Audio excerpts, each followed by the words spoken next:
sa aton nga program, the Baptist Believers Saturday's Breakfast.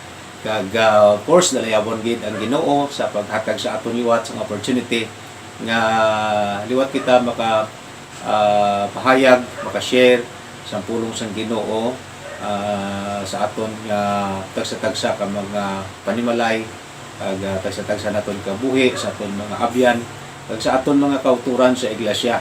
Salamat gid sa inyong prayers kag sa inyong suportar, no? So siningati-on our breakfast of the day, makita naton ini sa Matthew chapter 9, no? Matthew chapter 9, kag magasugod ako basa sa verse number 35 down to verse number 38. Now ang Bible nagasiling according to Matthew chapter 9 verse number 35, and Jesus went about all the cities and villages, teaching in their synagogues and preaching the gospel of the kingdom and healing every sickness and every disease among the people. Verse number 36, but when he saw the multitudes, he was moved with compassion on them, because they fainted and were scattered abroad as sheep having no shepherd. Verse number 37, then said he unto his disciples, the harvest truly is plenteous, but the laborers are few. Verse number 38, pray you therefore the Lord of the harvest, that he will send forth laborers into his harvest. May the Lord bless the reading of his word. Now, sa sining dinalan sang kasulatan, ang aton nga pagkatun-an sa sinigid nga aga, amo ang example sang kabuhi ni Jesus Christ. Jesus, our example of compassion nga ginatawag. Now, diri makita naton ang tatlo ka bagay ang ako na-notice diri kag gusto ko i-share sa inyo sa sining aga. So direct to the point kita. Una diri nga puntos or una nga bagay nga ako na-notice, ara makita naton sa verse number 36. Okay, verse number 36. Una, what Jesus saw. Ano ba ang nakita ni Jesus Christ? Okay? Now, according to verse number 35, mabasa ko anay sa verse number 35. Siling niya, and Jesus went about all the cities and villages, teaching in their synagogue and preaching. No? Teaching, explaining the truth, and preaching or proclaiming the truth of the gospel. Okay? Of the kingdom, the good news, and healing every sickness and every disease among the people.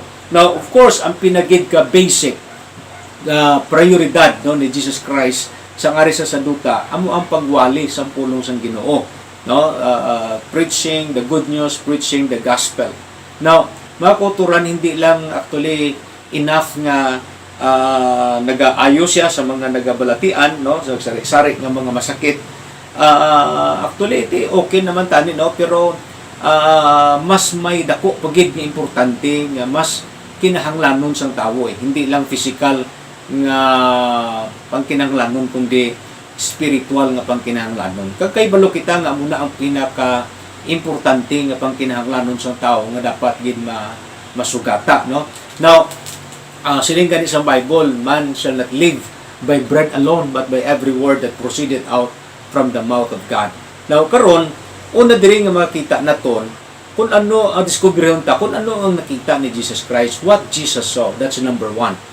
Now, in verse number 36, sining sa Bible, but when he saw the multitudes. Ano nakita ni Jesus Christ? Multitudes. Mga tao, no? Mga ano ni, nang ginatawag naton nga madamo sang tao, no? Kadamaan. Now, he was moved with compassion. When Jesus saw the multitudes, he was moved with compassion. Nga aman, ano ni multitude saw? Well, para sa akon mga kauturan, sa pagtuon sa pulong sa Ginoo, amo ini ang mga tawong fainted, scattered abroad, sheep having no shepherd, wala sang spiritual leadership. Well, mga tao ini sa diretso nga hambal, mga lost people ini. Ining ginatawag naton nga multitudes nga nakita ni Jesus Christ.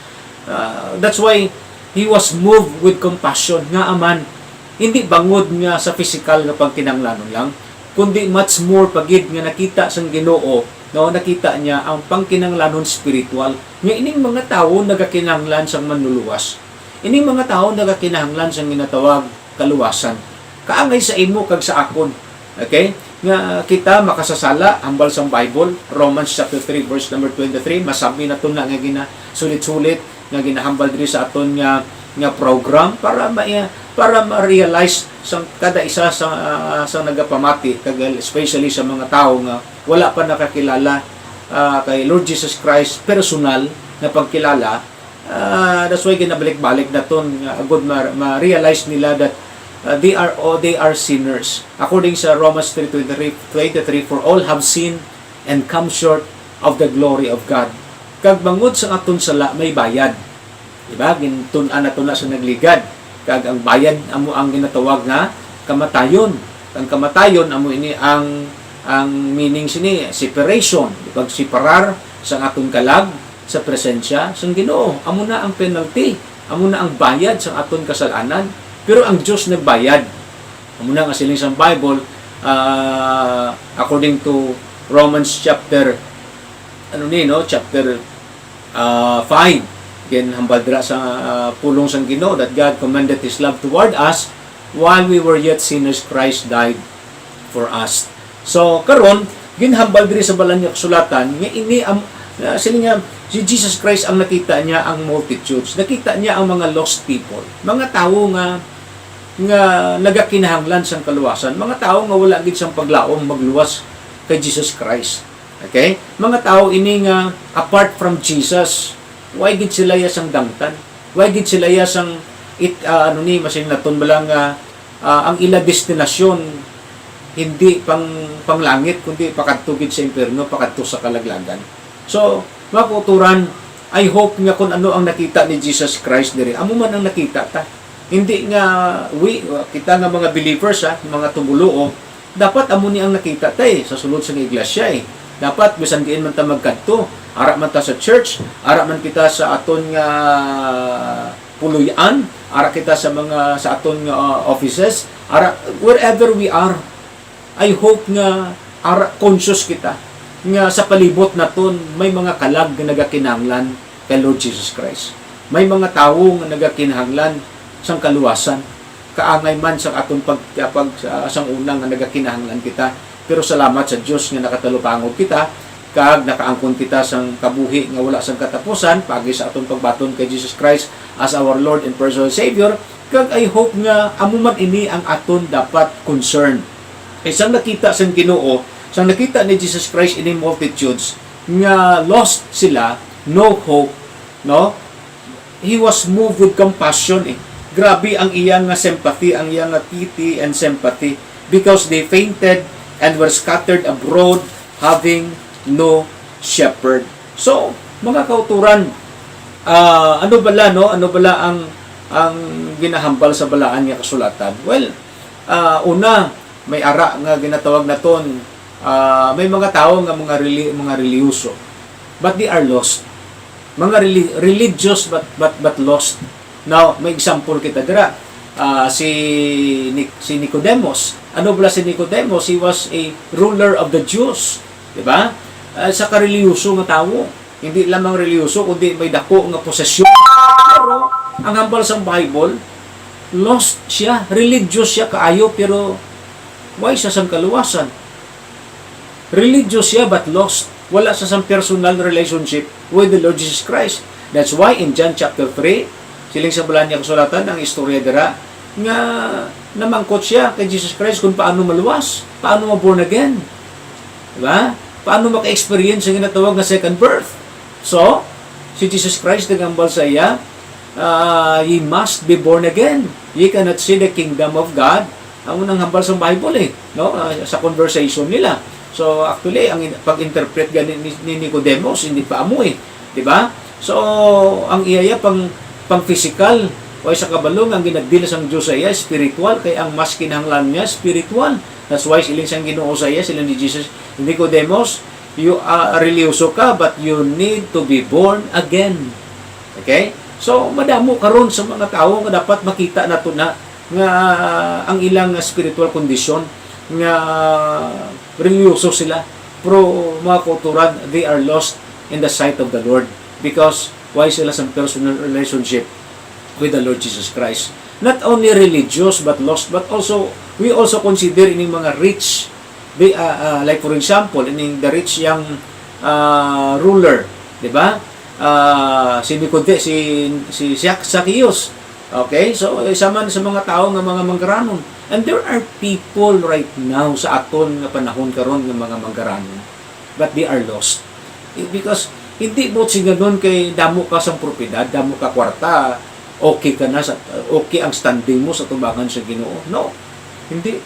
Mga kuturan, madamo sang tao nga nagiging manggaranon sila, pero abi nila siguro okay na sila sa tubangan sa Ginoo. Well, madamo sang tao nga na kilala ta nga mga manggaranon, napatay sila, may nadala sila nga 5 sentimos, may nadala sila nga kwarta, may nadala sila nga propiedad sa ilang pagkapatay, wala. That's why hindi mo masaligan, hindi kung mo kay manggaranon ka, okay ka na sa tubangan sa Diyos. No. There are people, a lot of people, which I believe, mga kuturan, they are rich, but they are lost people. That's why, amo na dapat ang atong makita. No? So, una dire, ano nga buta manotice na ton? What Jesus saw? Lost people. Ikadua, what Jesus said. What Jesus said. Now, according to verse number 37, sino nga? Basahan ko. Then said he unto his disciples. Okay? The harvest, sino nga? The harvest truly is plenteous, but the laborers are few. Now, the harvest is plenteous. Siling sa plan niya kasulatan, sining basa naton. Well, in the book of John, makita naton ang mention no sa book of John bala, chapter 4. No, John chapter 4. Okay, basahan ko. John chapter 4. Okay? Importante ini nga mga verses sa John chapter 4.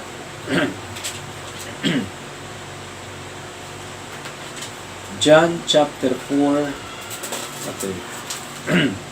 Siling diri sa Bible sa verse number 35. Siling nga, say not ye, there are yet 4 months, and then cometh harvest. Amo ning hambal sa mga disciples.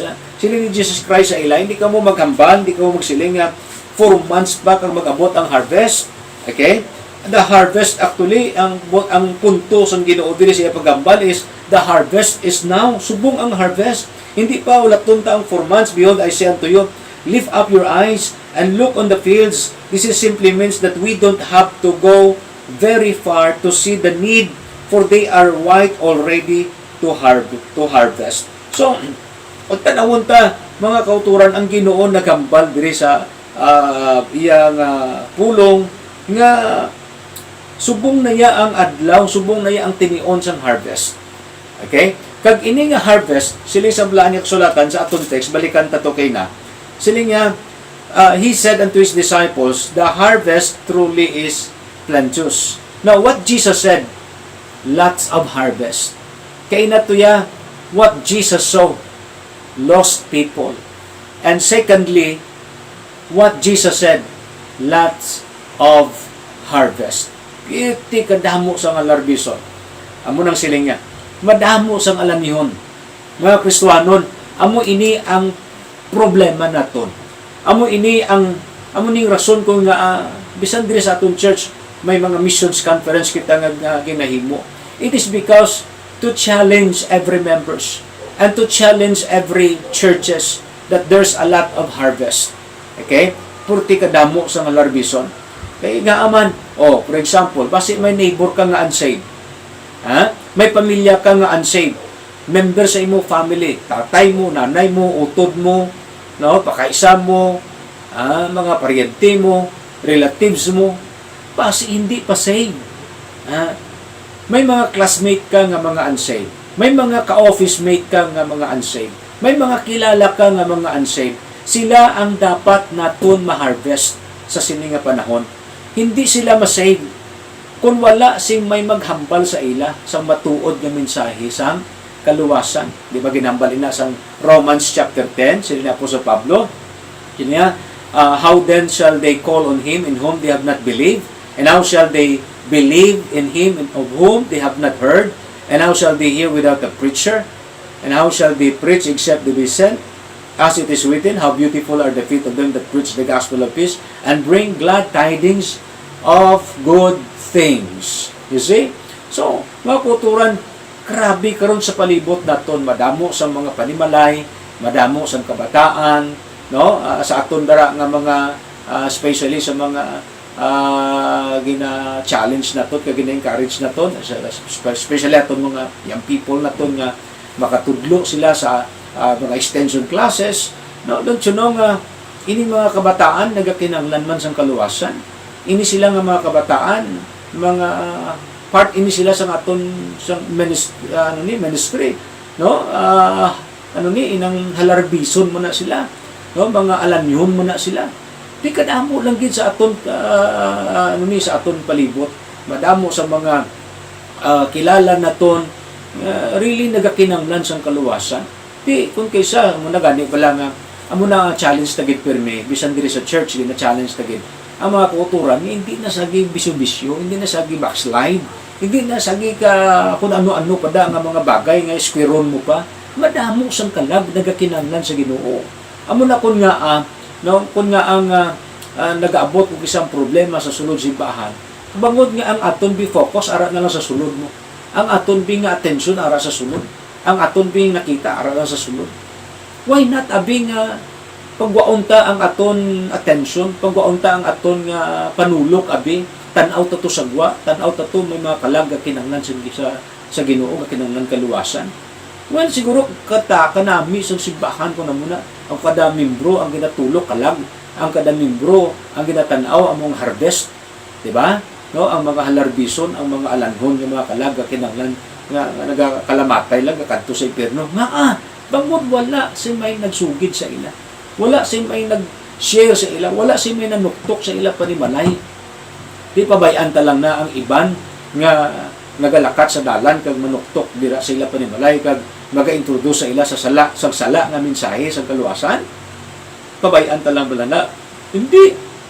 Aton na responsibilidad, no? Aton na bilang mga tumuluo, mga baptist, aton ni subong responsibilidad dapat kita ang masapuan nga nagalakat kag nagapanuktok sa mga panimalay nga agud ini nga mga tao ma-introduce ka sa ila ang matutuod nga pamaagi sa kaluwasan nga ang kaluwasan paagi sa pagkilala nga makasasala paginulsos ang sala kapag baton kay Kristo bilang na Dios kag personal nga manluluwas.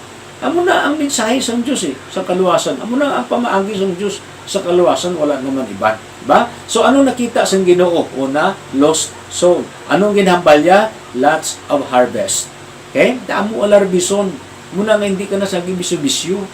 Hindi ka nasagi bala ka kung ano-ano pa ang gasulod sa imo mga paminsaron, kung dintiin pa to. Ang issue diriya, hindi actually kung mo, bahala na. Kung may ara, kung may isabi ka Kristoanon nga may ara, diferensya, bahala. Siya niya matubang sa Ginoo. Siya na ang personal yan na yan tubangon. Siya, may accountability mo na sa Ginoo mo. Nga ikaw na ang sukto na. Hindi ang sukton sa Diyos sa imo, ang piyuon ko nga isukot sa Diyos sa imo ya, hindi inang nakita mga Kristohanon nga nagapasaway. Kundi ang isukot sa Ginoo sa imo ya, kung bala ikaw may nadala nga kalag sa iyatiilan, kung bala ikaw may nasiran ka sa pulo, amo na gani problema, basi sagi ka katudlo-tudlo to sa iban, pero ikaw gali, may isa ka bilog, tupad balay mo, hindi mo masiran sa pulong sa Diyos. Problema ginangadako. That is why, no? Sagi ka sa mga sapak, sa mga wayman pulos, wayman hindi man mga kuturan, mga utod sa Ginoo. Let us focus on the harvest because there's a lot of harvest right now. Okay? Now, number 3, the last. Now, what Jesus saw, lost people. What Jesus said, lots of harvest. And what Jesus saw. Ang ikatatlo din ako na-notice, ano ba ang ginpangita? Okay? Anong ginapangita sa Ginoo? In verse number 38, pray therefore the Lord of the harvest. Okay? Pray, that means intercede. The Lord of the harvest, Christ is the Lord, that He will send forth laborers into His harvest. So ano ba ang what Jesus saw? Ano ang iya diri nga ginapangita? Laborers. Yan. Laborers. Ang ginapangita sa Ginoo subong niya, laborers. That's why, kita mo pray ye therefore the Lord. Even si Jesus Christ nag-atag sa prayer request. And what is His prayer request? Laborers. Mga manugpang nga budlay. Okay? Christians, dapat kita may ara nga ginatawag Christ-like passion for the lost people. And, of course, isa sa mga bagay nga gina-appreciate ko gid, no? Lalo na sa old generation, that they are eager sa ginatawag evangelism ministry. Eager sila sa pag soul winning, no? Now, damo na subong damo na kaagaw ang soul winning nga program ang evangelism sa kabuhi sa Kristohanon. Abi mo kung ano na, cellphone, computer, TV, malls, entertainment, work, etc. Di ba? Pero mga kulturan, cellphone, computer, TV, malls, entertainment, work, hindi man na malain. Pero kung sa pag-share sa pulong sang Ginoo, wala kita oras. Tapos, sa cellphone, grabe kita sa oras. Computer, grabe ang oras tada. Sa TV, grabe oras tada. Lagaw sa mall, grabe oras tada. Sa mga entertainment da. Sa atong mga trabaho. Tapos, way kaya oras sa pagpandaog sa galag. Way kaya oras siya sa mga programa sa simbahan nga makaparticipate ka kung paano mag-evangelize sa mga kalag sa tiilan para sa tiilan, madalas tiilan sa Ginoo. Makadevote ka gani sa oras sa cellphone mo, sa soul winning, wala. Sa mga evangelism program, wala. Kabalo ka mo kung nga nakalabot kita sa kaluwasan because somebody has a genuine burden for our souls. Namuna, kapasalamat kita na may mga tao nga gingamit ang Diyos para ikaw maluwas, para ikaw madulungan sa mensahe sa kaluwasan. Okay? So, dapat maging grateful kita. No? Mga pinasalamaton kita nga may mga tao nga gingamit ang Diyos. Diyan mo man na, ikaw gamiton man sang Ginoo, ako gamiton mo sang Diyos, ikaw gamiton mo sang Diyos, para sa iban pa nga wala man, madulungan man sila sa mensahe sang kaluwasan. So, kamusta ang aton passion sa kalag? How is our passion for the lost? How is our heart for them? Pag nakita sang Dios, ang genuine ang burden mo, ako nga patigid, God will use you. Pag grabe ang genuine, ang imo bala nga genuine compassion, no? Ang imo nga genuine burden mo bala sa imo tagipusoon nga gaybi ka, Lord, tani si nanay ko maluwas man, Lord. Ginahibian mo nga tani si tatay ko maluwas. Tani ang akon mga utod madala ko man sa imo. Kung makita sang Dios nga genuine na ang imo nga burden, ang desire sa tagipusoon mo, God is going to use you. Gamiton ka sang Dios para ining mga tao nga gina-desire mo, ginapangamuyuan mo, ginahibian mo, ginapatuluan mo sang luha, ginaludhan mo, gamiton ka sang Dios para ining mga tao makaangkon sang kaluwasan. That's why sinisang Salmo, they that sow in tears shall reap in joy. He that goeth forth and weepeth, bearing precious seed, shall doubtless come again with rejoicing, bringing his sheaves with him. So sa aton mga kauturan, sa mga members, sa mga Kristohanon, sa mga believers nga nagapamati karon sa aton nga program, no, hindi madali ang buluhaton, lalo na sa evangelism. Hindi mahapos, but because even Apostle Paul said in the book of Acts, serving the Lord mo, serving the Lord with all humility of mind and in many tears. In many tears. So how do we, kamusta ang imo, how's your passion, your compassion with the lost people? Mga kauturan, God, the Lord, needs laborers. Tamo na gani nga pangamuyuan taton mga pastors, especially mga pastors naton, mga missionaries naton, mga workers naton sa church. No? Excuse me. Amo ini ang aton nga mga spiritual frontliners. Di ba? So, ginakapoy mo na sila mo. May mga discouragement mo na sila. So, they need our prayers. No? Kami nga mga pasto, kinanglan namon inyo pangamuyo. Kinanglan namon ang inyo support. No? Ang inyong pagsuportar sa pag-encourage sa amon. No? Agod nga baka padayon kita sa buluwaton sa Ginoo, kay hindi lahog ministry nga ini. Hindi lahog ang responsibilidad gintugyan sa Dios sa among mga abaga, sa among mga tagipusoon. That's why I hope maintindihan lang ina, no? Maintindihan nila sa atong mga kauturan, no? Sa atong mga members. So, mga utod, well, pasalamat kita, may mga missionaries, may mga ginatawag ang Diyos, no? May mga specific calling, mga pastor, no? May mga pastor, may mga missionaries sa ibang lugar, no? Mga Bible workers, may mga preachers and teachers. Pero tandaan mo gid ni, tandaan ta gid ni. Kung save ikaw, luwas ikaw tumulo ka Kristohanon ka. Nakaangkon ka sa personal nga nakaibalo ka nga save ka, nakaibalo ka nga may personal nga relationship ka sa kay Lord Jesus Christ. Then isa ikaw sa mga ginapangita sa Dios nga mga laborers niya. Agud sa agud sa pagsugid sa maayong balita. Okay? The sinisang Bible sila nga, pray therefore the Lord of the harvest that He will send forth laborers into His harvest. So let us encourage one another. No? Imbes na muna gani, imbes niyang simbahan nagadugang, sometimes siya nagkalatabo, nagabuhin pa. May mga members nga backslide pa, mabalik pa sa kalibutan, pasaway pa, hindi na tani dapat. Hindi na tani. Wow. Sa karon nga panahon, hindi na niya oras nga para magbinantayanay sa kung ano-ano da nga mga butang, no? Aton subong ang bantayan naton niya nga ang Dios dali na lang magkari, dali na lang ang Ginoo mag-abot anytime maabot ang Ginoo. Di anong ginahimo ta? Enough na nga nagakadto ta sa simbahan, okay na kadto ta sa church every Sunday, attend ta worship service, attend kita sa evening service, attend kita sa during sa prayer meeting service. Enough na na. Ha? Abyan, ako mas may dako pa kita nga dapat ilimuon. Samtang gawlat kita sa pag-abot sa Ginoo, we should be get busy. Sa ano, Pastor? For winning souls for the Lord Jesus Christ. So, what Jesus saw, lost people. What Jesus said, lots of harvest. And what Jesus saw, laborers. I hope na ikaw pag ako, mag-volunteer na kita, mag-involve na kita, mag-commit kita sa atong kabuhi. Sa evangelism ministry sa atong simbahan.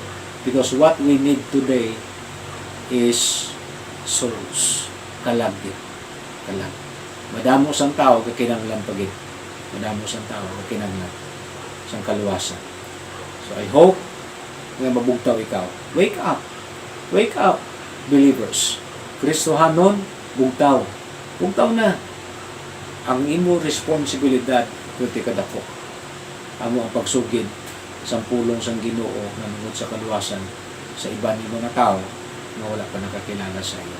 So, gabay pa nga Ginoo mo pa kamaayo sa iya pulong nga aton gin pamalandungan sa sinigid nga aga.